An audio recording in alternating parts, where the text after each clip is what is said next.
C'est une invention sortie tout droit des ouvrages de science-fiction. Un bijou de technologie capable de fabriquer n'importe quel objet à la demande. Un petit élément peut parfois bouleverser la vie des gens. On cherche à avoir le même pouvoir que Dieu. On montre un objet et il apparaît. Un pouvoir que des inventeurs passionnés cherchent à maîtriser ou à perfectionner. Qu'une résine élastique soit imprimée en 3D, c'est du jamais vu. Il fallait trouver le moyen d'inverser le système afin de pouvoir réaliser des pièces de très grande taille dans l'espace.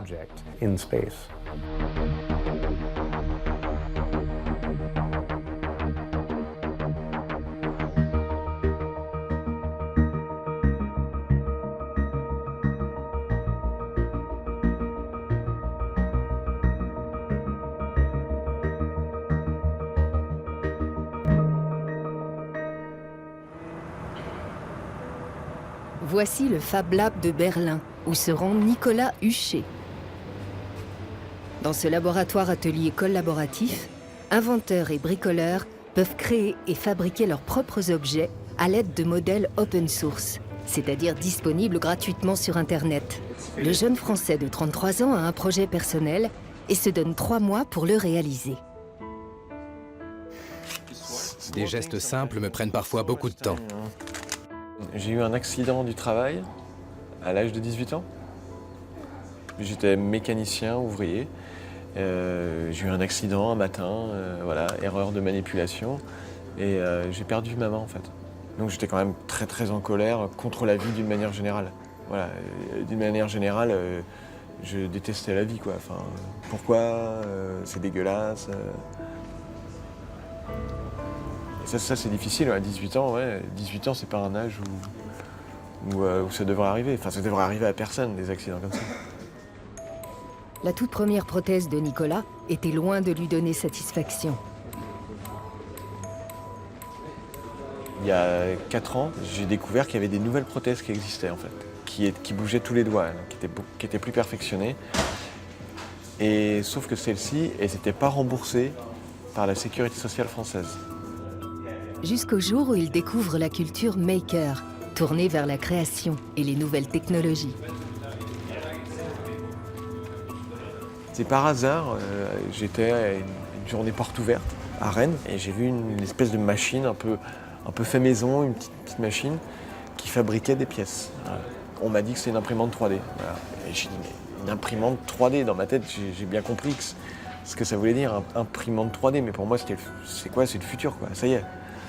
Et donc ma première question, comme j'avais pas l'argent pour avoir ces prothèses, la première question que je leur ai posée, c'est est-ce qu'il est possible de fabriquer une main robot avec une imprimante 3D? La première main articulée qu'il fabrique manque de précision. Pour l'améliorer, il veut s'inspirer d'un projet japonais trouvé sur Internet. Les 2 doigts, quand ils se ferment, ils sont en opposition. Voilà. Donc avec ça, on peut prendre des objets. On peut fermer sa veste. Voilà pourquoi cette main est intéressante. Ce qui permet de faire des gestes du quotidien. L'équipe du Fab Lab de Berlin va l'aider à fabriquer sa nouvelle prothèse. Le plan des différentes pièces est disponible gratuitement sur Internet. Je pensais placer cette pièce autrement. En la faisant pivoter à l'horizontale? Oui, plutôt comme ça. Il faut plus d'espace entre chaque pièce. Ça, c'est un logiciel qui permet de transformer un fichier 3D en fichier qu'on peut imprimer. Voilà. Donc ce logiciel, il permet ça. Et là, on est en train de placer les pièces pour qu'elles soient bien fabriquées par l'imprimante. Le challenge et la difficulté dans l'impression de cette pièce, c'est qu'il faut bien placer les pièces qui vont être fabriquées pour qu'une fois que c'est imprimé, ce soit facilement démontable. Le Fab Lab dispose de plusieurs imprimantes 3D. Nicolas va d'abord tenter sa chance avec un appareil grand public et voir s'il est assez performant pour imprimer sa prothèse bionique. Le principe rappelle celui d'un pistolet à colle. La buse de l'imprimante dépose du plastique fondu sur le plateau. La machine fait fondre au fur et à mesure un fil de plastique appelé filament. Couche après couche, l'objet en plastique prend forme en 3 dimensions.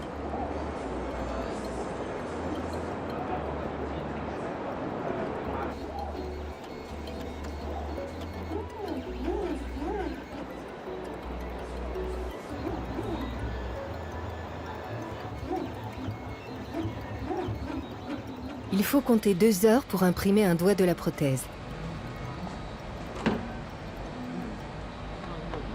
Là, on vient d'imprimer en fait les différentes pièces qui constituent un doigt. Bon, on peut voir que voilà, là c'est pas terrible. Là, on peut voir que voilà, enfin c'est. Moi, je suis pas satisfait, voilà, en tout cas. C'est pas très joli. Les imprimantes 3D premier prix sont encore trop imprécises à son goût. Et pourtant, nombre de scientifiques, d'ingénieurs et même d'hommes politiques voient dans l'impression 3D une avancée révolutionnaire. Une innovation qui pourrait même transformer notre système économique, selon l'ancien président américain Barack Obama. Ford is bringing jobs back from Mexico. And this year, Apple will start making Macs in America again. Last year, we created our first Manufacturing Innovation Institute in Youngstown, Ohio. A once shuttered warehouse is now a state-of-the-art lab where new workers are mastering the 3D printing that has the potential to revolutionize the way we make almost everything and guarantee that the next revolution in manufacturing is made right here in America. We can get that done. That's what we should be looking for.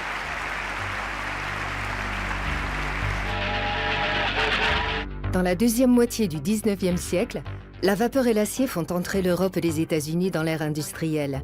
Les usines se multiplient, assurant la production à grande échelle de pièces identiques. L'impression 3D annonce-t-elle vraiment une autre révolution industrielle? La baie de San Francisco, pôle de l'industrie de pointe et de haute technologie. Ici se rencontrent inventeurs optimistes, ingénieurs créatifs et investisseurs audacieux. Et tous espèrent que leurs idées changeront le monde. Parmi ces visionnaires, Nick Pinston, dont la carrière a commencé avec la création d'une start-up spécialisée dans l'impression 3D.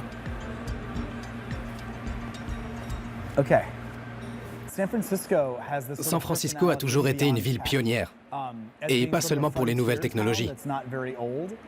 Au début de son existence, toutes sortes d'illuminés débarquaient ici en quête d'or.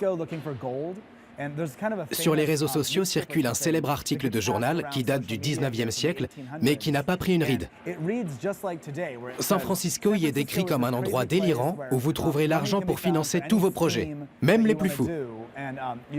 C'est encore vrai aujourd'hui. La côte ouest américaine, et plus encore la Silicon Valley, s'est familiarisée depuis longtemps avec cette technologie d'avant-garde qu'est l'impression 3D. C'est ici que les précurseurs du secteur se sont établis.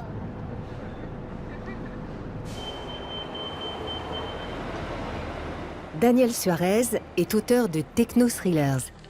Dans son roman d'anticipation Demon, il prophétise une nouvelle révolution industrielle par l'impression 3D. Ses livres sont devenus cultes, en particulier dans la communauté des makers. L'idée conductrice, c'est qu'une petite boîte, un petit appareil capable de fabriquer n'importe quoi, peut changer le monde.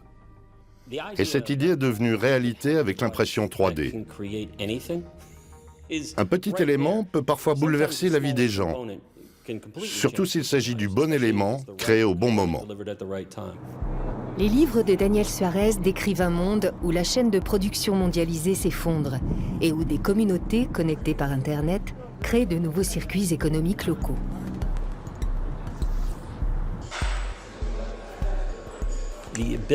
Cette capacité à créer l'objet voulu au moment voulu, sans générer aucun déchet, va tout faire basculer, en rendant notre société bien plus efficace et bien plus écologique.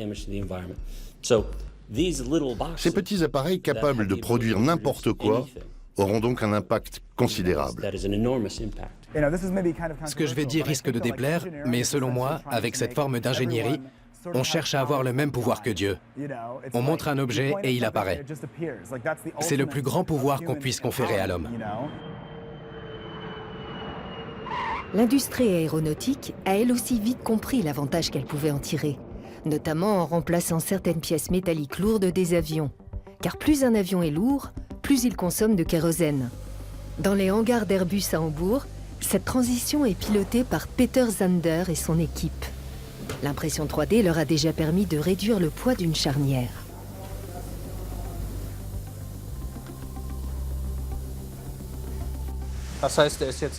La pièce est creuse, mais composée de matériaux qui résistent aux contraintes exercées sur cette partie de l'avion. Cela rend cette charnière 35% plus légère que la même pièce en métal usiné. C'est difficile à imaginer, mais il y a des milliers de ces charnières dans les nombreux avions que nous livrons chaque année.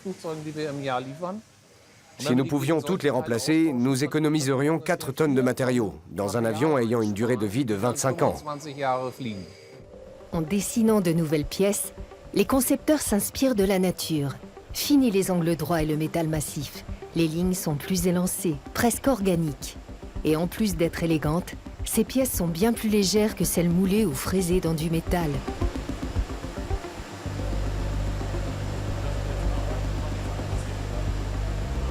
Les nouveaux Airbus A350 seront bientôt équipés de ces fixations poids-plumes imprimées en 3D. Voici à quel endroit ce genre de fixation est utilisé. Aussi bien pour fixer les compartiments à bagages que les éléments de cuisine.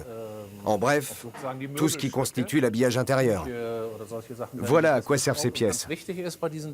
Du coup, il est important qu'elles puissent résister à un crash, à des contraintes de plus de 3 tonnes. Nos tests indiquent que leur résistance est même bien supérieure.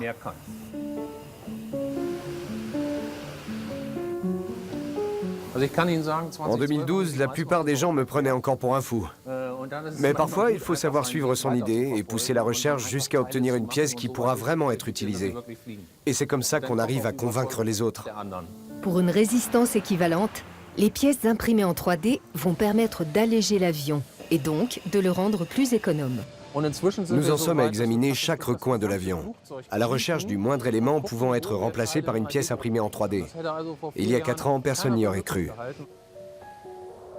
Pour chaque kilo économisé, la consommation de kérosène est réduite de 4 tonnes sur toute la durée de vie de l'avion.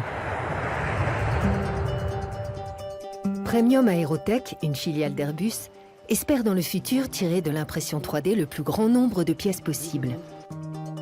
Mark Schimler, ingénieur en chef, voudrait étendre cette technologie à d'autres éléments plus complexes.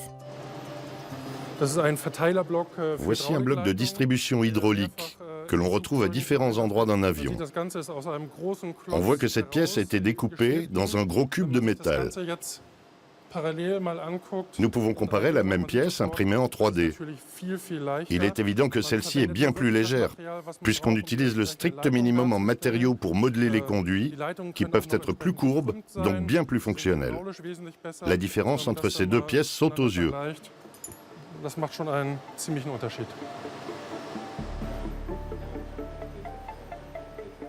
Bonjour, ça va? Bonjour Florian. Mark Schimler et son équipe ont aussi conçu une bouche de remplissage pour les réservoirs. Une pièce complexe qui devait jusque-là être assemblée à partir de plusieurs éléments. L'impression 3D nous ouvre des possibilités de conception bien plus vastes. Nous pouvons soudain créer de nouveaux éléments qui nous paraissaient impossibles à réaliser avant. C'est un nouveau monde qui s'ouvre à nous et nous commençons à peine à l'explorer. C'est très stimulant. Mais comment fait-on pour imprimer du métal? L'impression a lieu avec un faisceau laser et l'air de la chambre de fabrication est remplacé par un gaz rare. Réalisé avec une poudre de titane ultra fine, l'impression est supervisée par le technicien Hendrik Schrem. On peut créer ce qu'on veut à partir de rien. Il n'y a presque plus aucune limite. Le technicien lance l'impression de 2 bouches d'entrée de réservoir. D'une température de 1800 degrés, le faisceau laser chauffe la poudre de titane et la fait fusionner directement dans la forme prévue pour la pièce finie. L'impression guidée par l'ordinateur a lieu sous atmosphère contrôlée. Le laser fait fondre la poudre de titane, puis le plateau d'impression descend d'un cran et une nouvelle couche de poudre est déposée. Strate après strate, la pièce en titane prend lentement forme. Il faut 4 jours pour que la pièce émerge de son cocon de poudre de titane, qui pourra être réutilisé.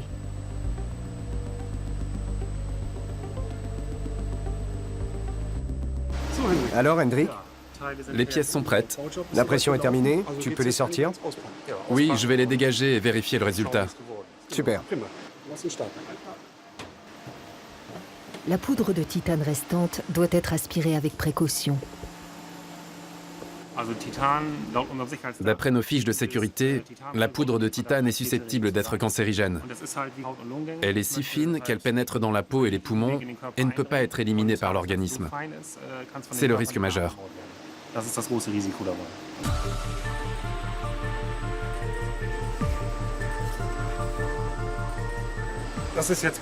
Voilà, c'est fini et mon travail aussi. Le socle sous la pièce sera découpé à la prochaine étape.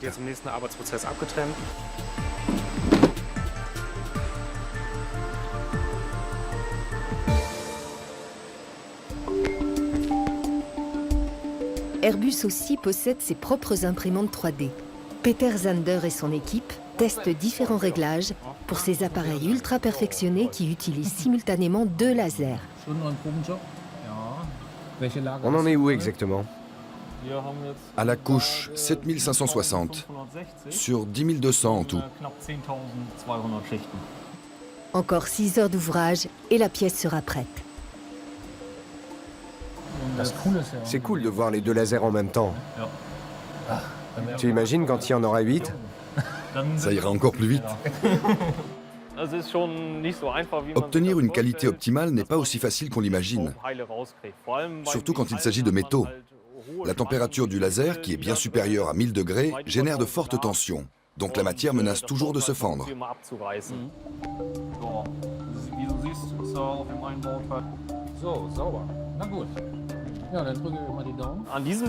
Cette pièce présente un petit défaut, une sorte de griffure. Parfois, on doit examiner ce genre de défaut de surface et réajuster l'imprimante. Chaque jour, on repère de nouveaux défauts et on réétudie tout le processus pour tenter de résoudre le problème. C'est un défi quotidien. Allez, bon travail. Au revoir.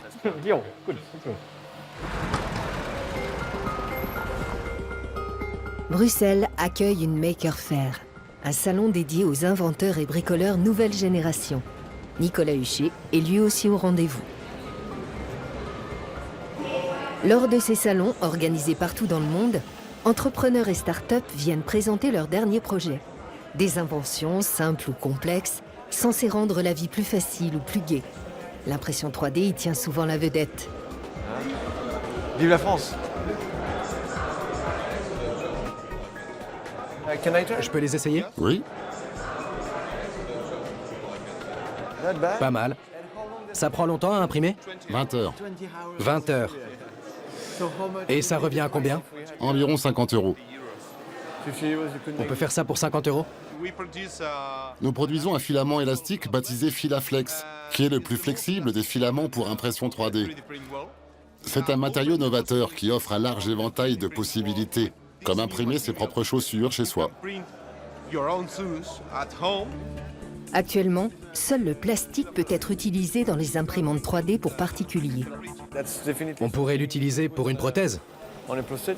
Oui, absolument. Ça va être intéressant pour la partie cosmétique, de faire une main molle. C'est intéressant pour ça, ouais. Si tu veux, je te donne des échantillons pour que tu testes. Ça marche avec toutes les imprimantes? Oui, Salut, à bientôt. salut.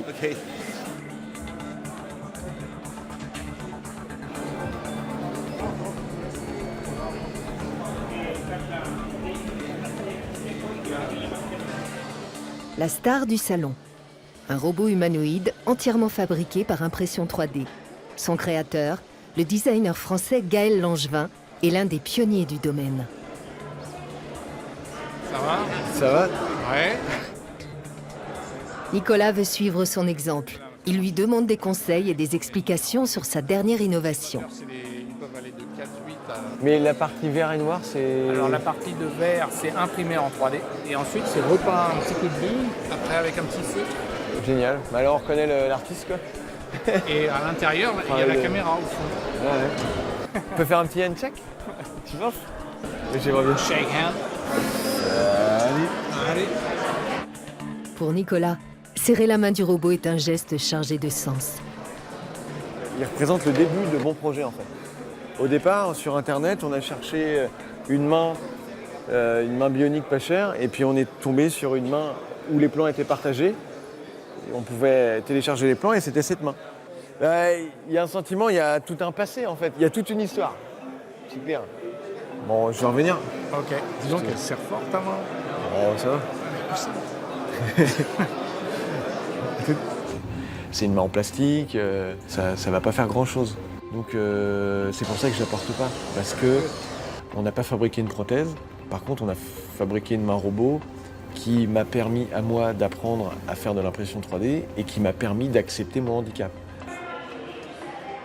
En imprimant sa première main, Nicolas tenait à tout prix à partager son expérience, son rêve, que n'importe qui ayant besoin d'une prothèse puisse la fabriquer soi-même pour un prix abordable. L'objectif de My Human Kit, c'est de multiplier l'histoire qu'il y a eu avec moi. C'est pour ça qu'aujourd'hui, il y a le gant sonar pour des personnes malvoyantes, pour pouvoir se repérer avec un système de retour de sensation. C'est un projet open source qui existe déjà. Et donc le but, c'est de créer ces petites communautés pour ensuite documenter les projets, faire un tutoriel comme si c'était une recette de cuisine. On met ça sur le site internet et n'importe qui peut le fabriquer. Partout dans le monde, les makers sont attachés au partage gratuit de leurs fichiers. Ces données open source combinées aux imprimantes 3D doivent permettre à tout un chacun de reproduire et d'utiliser leurs inventions. Et donc, de se passer des entreprises qui font fabriquer leurs marchandises à moindre coût à l'autre bout de la planète. Dans notre société moderne, du moins aux États-Unis, nos poubelles sont fabriquées à 12 000 km de chez nous et nos salades sont cultivées à 2000 km. Ce système de distribution coûte très cher, alors que l'impression 3D ramènerait à la fois la création et la production à un niveau local. C'est une idée que je trouve très attirante. Il n'y aurait plus qu'à partager et faire circuler des informations à travers le monde et non des biens matériels. La Haye, aux Pays-Bas. Ici aussi, il est possible de fabriquer localement ses propres objets par le biais de l'impression 3D. C'est même devenu une passion pour Oscar Van Deventer. Électrotechnicien et inventeur, l'homme imagine et conçoit des puzzles et des casse-têtes en 3D. Il en invente un nouveau presque chaque mois. Oscar fabriquait encore des puzzles en bois lorsque la technologie est venue tout changer en 2003.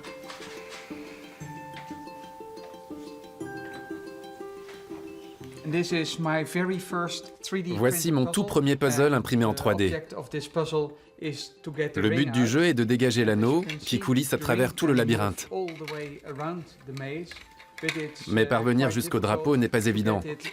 Et on ne peut le sortir que s'il est dans le bon sens.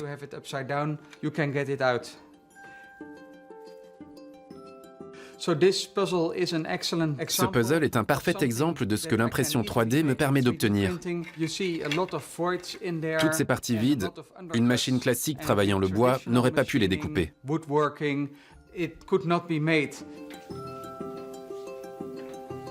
Oscar Van Deventer est une référence dans le monde des casse-têtes et des puzzles. Nombreuses sont ses créations à avoir été produites en série par des fabricants de jouets.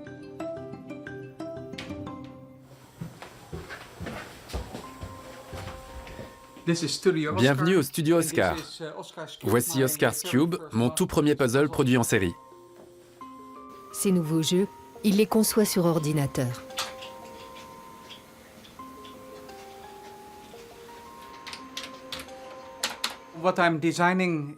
Je suis en train d'imaginer une boîte à secrets en forme de gélule. C'est un puzzle mécanique dont les éléments pivotent comme ceux d'un Rubik's Cube. Une fois le casse-tête résolu, on peut l'ouvrir en deux et le démonter. Des créations que seule l'impression 3D lui permet de réaliser.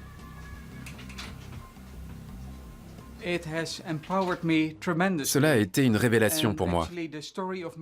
D'ailleurs, à chaque fois que j'ai découvert une nouvelle technologie, je me la suis appropriée. Lorsque mon professeur de technologie m'a appris à travailler le bois, j'ai fabriqué des puzzles en bois. Un jour, un ami a acheté une imprimante 3D et m'a demandé de lui envoyer des idées. J'ai alors vu qu'il n'y avait plus de limites. J'ai donc voulu relever le défi de créer des puzzles que seule une imprimante 3D peut fabriquer. Ce que je fais depuis plus de 13 ans maintenant.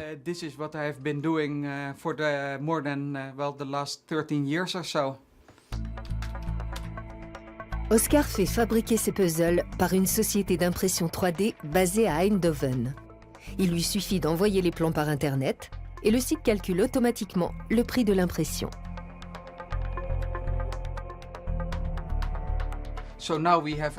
Voilà, tous les éléments sont placés dans cette cage. Je n'ai plus qu'à convertir le fichier au format STL et c'est prêt à être imprimé. Cliquer sur le bouton imprimer, ça me libère l'esprit. Dans quelques semaines, j'aurai le résultat. Les techniciens de la société d'impression placent les modèles de plusieurs clients dans une même machine. Leurs imprimantes 3D professionnelles utilisent de la poudre de nylon qu'un laser fait fusionner couche par couche. À la fin du processus, un cube de poudre recouvre les pièces finies, dont le puzzle d'Oscar.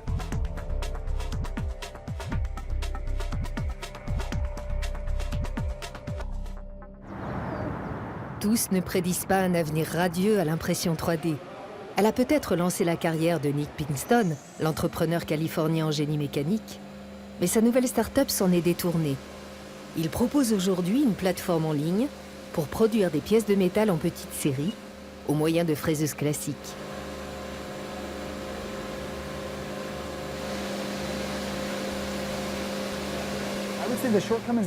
Selon moi, l'impression 3D présente plusieurs inconvénients. Les matériaux, le coût et la vitesse. Les matériaux et la lenteur de production notamment expliquent le coût élevé de chaque pièce imprimée en 3D. Une bouteille d'eau coûte 1 cent à produire en plastique moulé, contre des centaines de dollars si l'on voulait les imprimer en 3D à l'heure actuelle. Ça n'aurait donc aucun sens de l'utiliser pour ce genre de choses.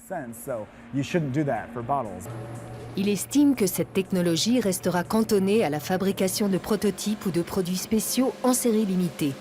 Les grands groupes n'auraient pas de souci à se faire face à l'impression 3D et ses pièces uniques fait maison. Je n'imagine pas les gens concevoir leurs propres chaussures. C'est une question de statut.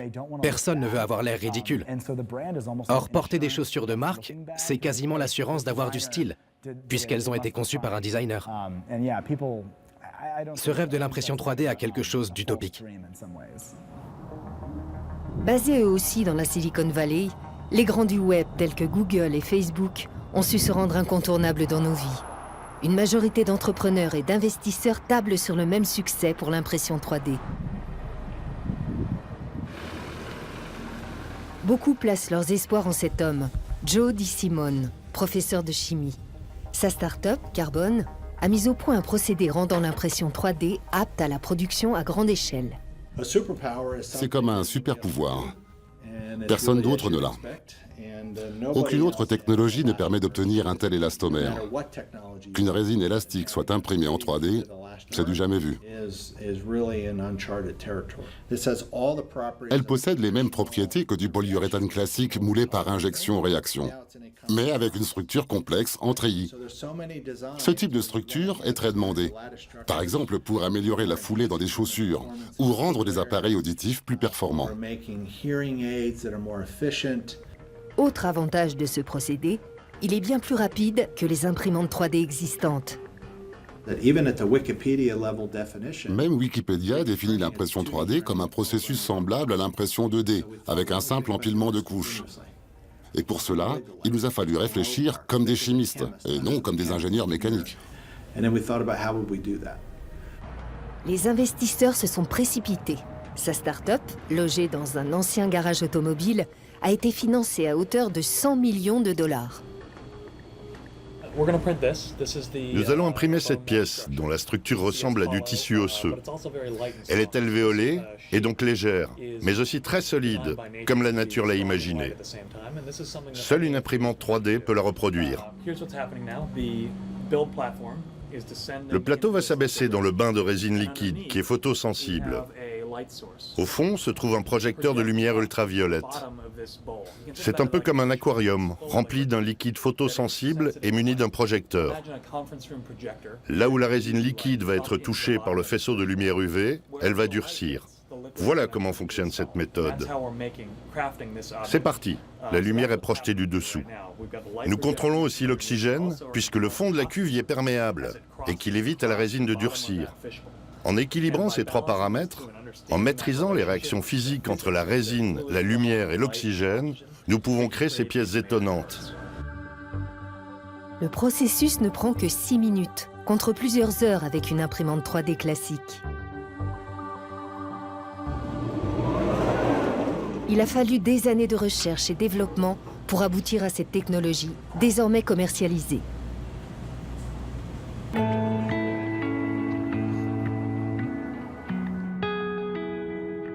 À Seattle aussi, près du siège du géant de l'informatique Microsoft, l'impression 3D a fait des adeptes. Ici, c'est même l'aérospatiale que cette technologie pourrait révolutionner.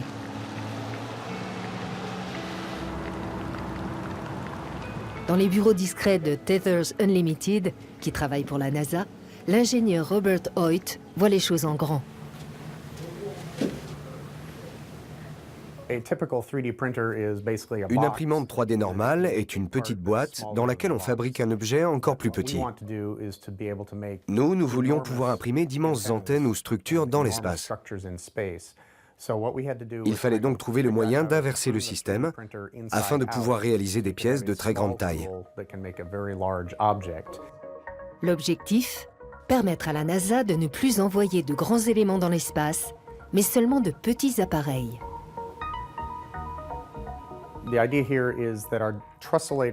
Notre invention, le Trussellator, a grosso modo la taille d'une miche de pain, mais il est capable d'imprimer des treillis de grande longueur et d'une incroyable solidité. Ensuite, des robots n'ont plus qu'à assembler ces éléments et à les fixer solidement entre eux. On obtient ainsi la structure de grandes antennes, de vastes panneaux solaires ou de gros télescopes.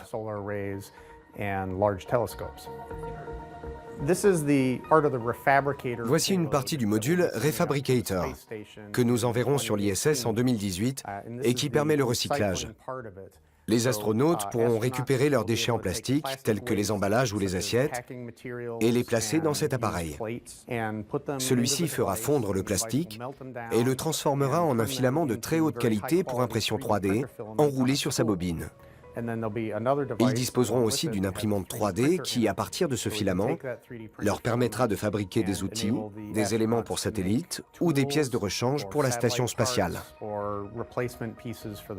Les astronautes pourront donc rester là-haut pour des missions plus longues.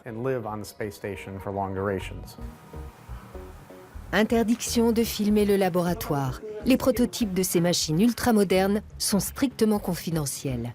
Quelques vidéos seulement ont été rendues publiques.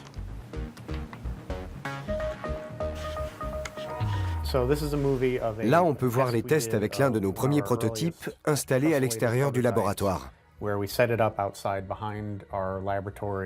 En quelques heures, il a fabriqué une structure en fibre de carbone de 10 mètres de long.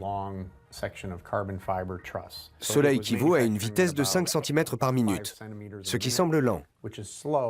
Mais s'il fonctionne pendant plusieurs jours en orbite, il peut fabriquer des kilomètres de treillis. Robert Hoyt aimerait que ses inventions aident l'homme à partir à la conquête de nouveaux mondes.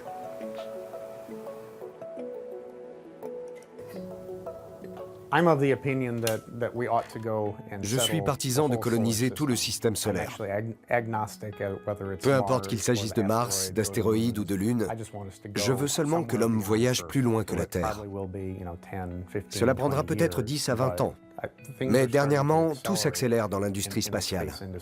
Et c'est très excitant. J'ose espérer que de mon vivant, l'homme aura déjà fait des séjours prolongés ailleurs dans le système solaire.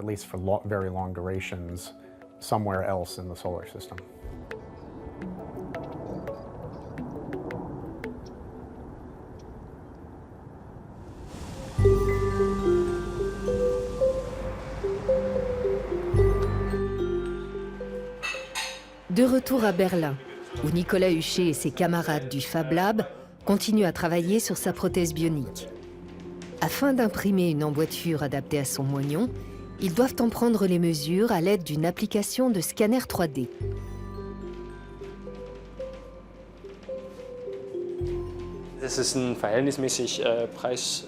C'est un programme bon marché, qui n'est donc pas ultra précis.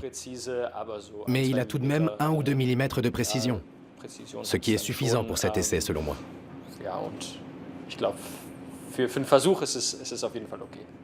Donc, ouais, ça marche. Good. Laszlo est dessinateur industriel. C'est lui qui, à partir des données relevées, va modéliser l'emboîture sur laquelle la prothèse de Nicolas sera ensuite fixée. C'est un logiciel de tranchage qui va découper en tranches le modèle de la pièce. Celui-ci a été conçu dans le programme de CAO et le logiciel va le transformer en coordonnées mathématiques que la machine suivra pour l'impression. Pour une bonne solidité finale de l'emboîture, le dessin de Laszlo doit se conformer aux contraintes inhérentes à l'impression 3D. Il y a certains points à respecter. Par exemple, l'orientation, étant donné que le sens des couches joue sur la solidité définitive. L'imprimante doit aussi pouvoir imprimer sur un support. Il y a 2 trous dans l'emboîture qu'il faut étayer d'une façon ou d'une autre. Sinon, l'imprimante s'arrêtera tout net. Cette fois, c'est l'imprimante professionnelle la plus chère du Fab Lab qui va montrer ce qu'elle a dans le ventre. Nous préparons l'imprimante. Le modèle a été découpé en couches par le logiciel, donc il ne nous reste plus qu'à appuyer sur le bouton. Pourvu que ça marche.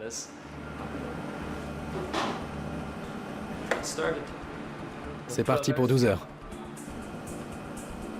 Cette imprimante haut de gamme dépose elle aussi des couches successives de plastique fondu sur un plateau. Mais elle est bien plus précise. Et la chambre de fabrication est chauffée, ce qui rend le produit fini plus solide, mais l'impression plus chère. Viens, regarde. Bon, 180 € l'emboîture. Ça fait quand même pas cher. Non, ça va. Et ça, on pourrait aussi imprimer sur les machins d'or. Là, si on sait que ça va fonctionner, donc... Ouais. Le monde médical aussi a été conquis par l'impression 3D. Exemple à l'hôpital de Nijmegen aux Pays-Bas, où elle bénéficie aux patients ayant besoin d'une prothèse spéciale. Bonjour, monsieur Verkamp. Bonjour docteur, vous allez bien? Oui, je vous en prie. Merci. Cor Verkamp a une prothèse de jambe d'un nouveau genre. Est-ce que je peux examiner le moignon?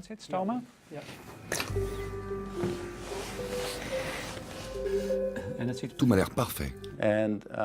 Ces 2 dernières années, nous avons eu beaucoup de patients dont l'amputation transfémorale ou transtibiale leur a laissé un moignon trop court. Ils ne peuvent alors pas bénéficier des implants classiques qui sont trop longs. La nouveauté de cette prothèse, celle-ci se clipse sur un implant ostéo intégré. Le parc d'innovation de Maastricht héberge la start-up Xiloc, spécialisée dans l'impression 3D d'implants osseux sur mesure. Michael Behrens en est le fondateur.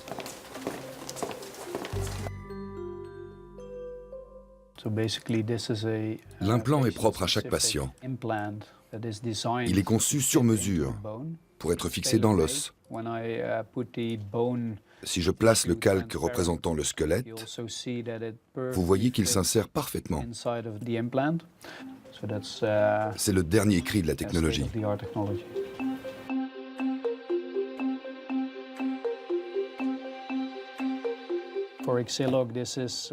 Pour nous, c'est un rêve devenu réalité, parce que nous aidons des gens à remarcher.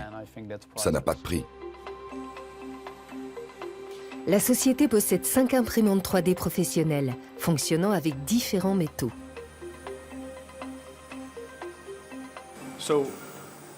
J'ai vérifié le taux d'oxygène, la quantité de poudre dans la machine, etc. Tout est prêt, je n'ai plus qu'à appuyer sur le bouton pour lancer l'impression.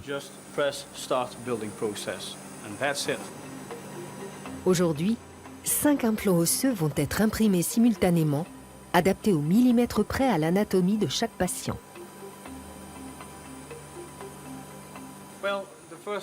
Les premières couches sont parfaites. Tout se passe comme prévu. Je vais préparer la prochaine session.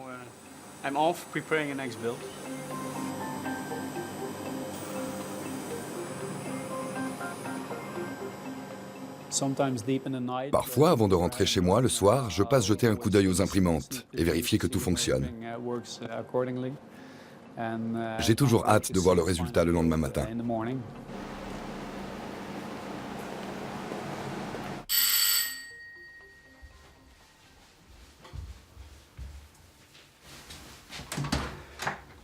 Bonjour. Merci.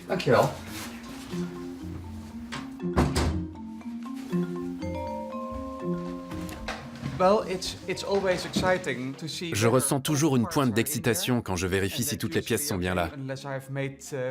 C'est généralement le cas, sauf si j'ai fait une erreur. Ensuite, la question est de savoir si les pièces vont bien s'emboîter, ou si elles seront trop serrées ou trop lâches. Est-ce que ça va marcher comme je l'ai imaginé? Je le saurai seulement après avoir détaché les pièces et testé le puzzle.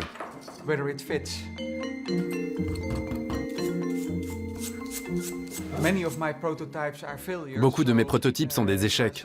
J'en fais plusieurs séries. Pour ce puzzle, il s'agit déjà du 6e prototype, et même le 8e en comptant les simulations virtuelles. Je suis ravi. Ça fonctionne. Faire imprimer chez un prestataire les prototypes qu'il conçoit revient encore cher. Mais à condition d'être bien conçus, même des structures compliquées telles que ces puzzles en 3D peuvent être fabriquées sans difficulté. En revanche, il faut encore les colorer soi-même.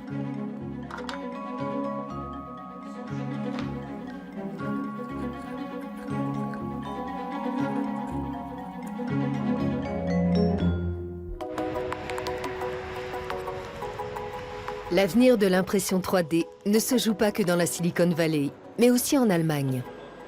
Dans la petite ville bavaroise de Lichtenfels, une entreprise familiale s'est hissée au premier rang de l'impression 3D de métal. On y développe la prochaine génération d'imprimantes industrielles. Notre principal atout est d'être plus rapide que toutes les machines existantes. Nous pouvons donc fabriquer les pièces plus vite et pour moins cher, ce qui permet d'envisager de nouvelles applications pour l'impression 3D. Notre défi, c'est que ces machines soient encore plus adaptées aux méthodes et aux techniques de fabrication en série. Certains de nos clients ne veulent plus se contenter d'1 à 3 imprimantes, mais en demandent 10, voire 100 fois plus. Pour que des usines entières puissent tourner avec des imprimantes 3D, il faudra pouvoir automatiser leur chargement et déchargement. Une condition rendue possible par ces modules de transport autonomes. Autre impératif, que la poudre métallique résiduelle soit automatiquement aspirée à la fin de l'impression.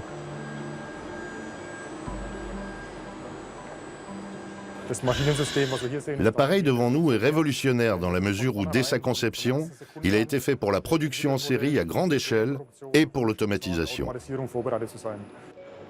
L'entreprise familiale a connu ces dernières années une croissance exponentielle, qu'elle ne parvenait plus à soutenir seule. En octobre 2016, le conglomérat américain General Electric entre à son capital en rachetant 75% des parts pour un demi-milliard d'euros.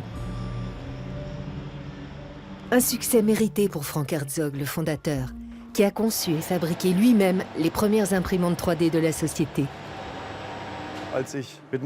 Lorsque j'ai créé l'entreprise avec ma femme, je n'aurais jamais imaginé que le marché se développerait à ce point.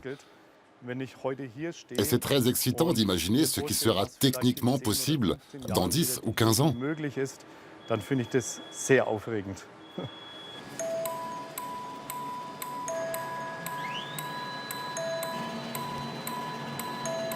À Maastricht, après 36 heures d'impression, les implants osseux en titane sont enfin prêts.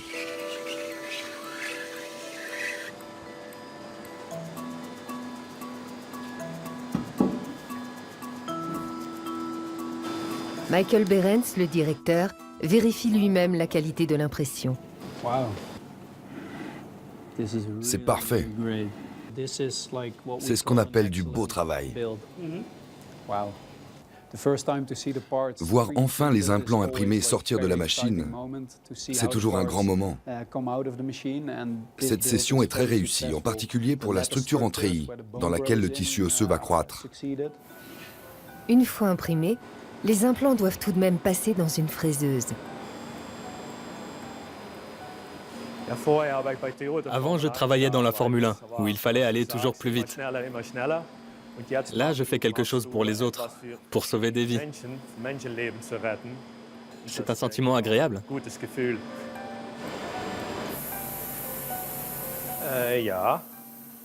Il n'y a plus qu'à le nettoyer, le stériliser, et il pourra être implanté. Mais ce n'est pas moi qui m'en charge.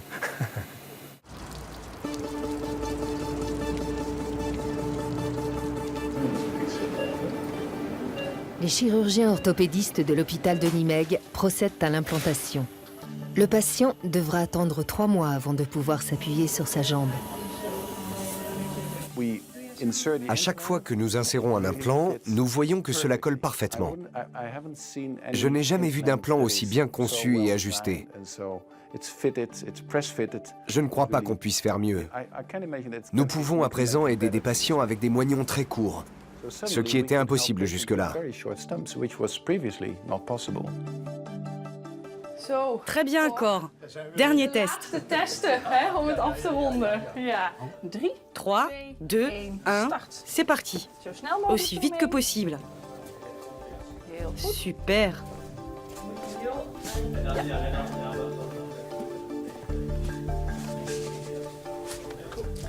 Parfait. C'est bien.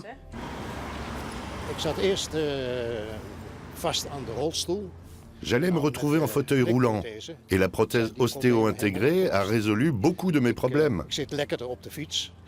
J'arrive mieux à faire du vélo, à m'asseoir et à bouger tout simplement. Je peux même aider ma femme au jardin ou passer l'aspirateur. Je me sens beaucoup plus libre de mes mouvements.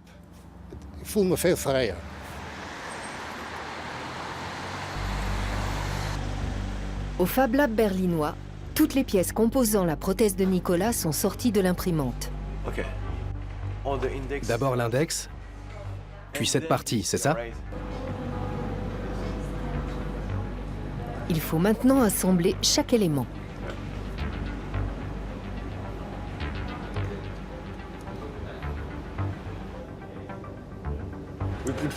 Déjà 4 doigts. C'est un grand moment.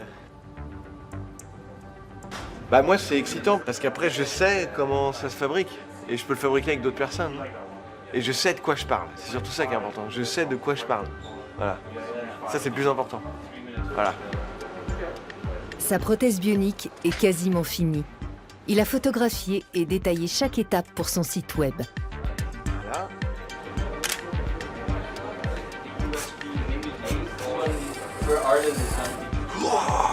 Et le moteur est dans le pouce. Ce qui fait que c'est comme ça que le pouce bouge. Voilà, c'est intelligent. Ouais, je l'ai fait.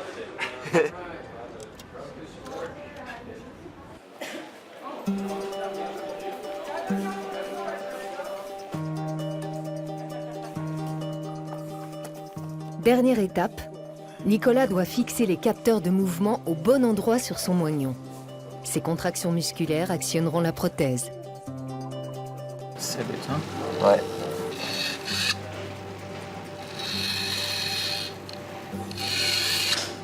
Un bit better? Là c'est mieux, ouais.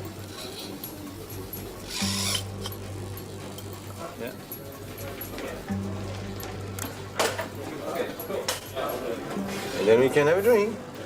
Maintenant, on peut trinquer. Well, you know, Yeah, okay. How are you today? Yeah, not too bad. Allez, viens, prenons un verre. I cannot drink. Je ne bois pas. Mais vas-y, toi. Ok, la vue. You have to Allez, cul sec. Cool. C'est bon? C'est délicieux. Yeah, so I think Bah, il y a un peu d'émotion parce que c'est surtout que c'est facile à mettre en fait. On le met, on le branche. Là, ça tient, je peux faire ça. Tu vois? je vais faire ça. C'est la première fois. Et puis elle est belle, moi je trouve qu'elle est classe. Là, enfin, tout ça, ça a été dessiné là, ici, ça a été conçu ici par Laszlo. Il y a la batterie, c'est une batterie de caméra. Enfin voilà, c'est cool quoi, je sais pas, c'est cool. C'est du high-tech, mais c'est du high-tech accessible.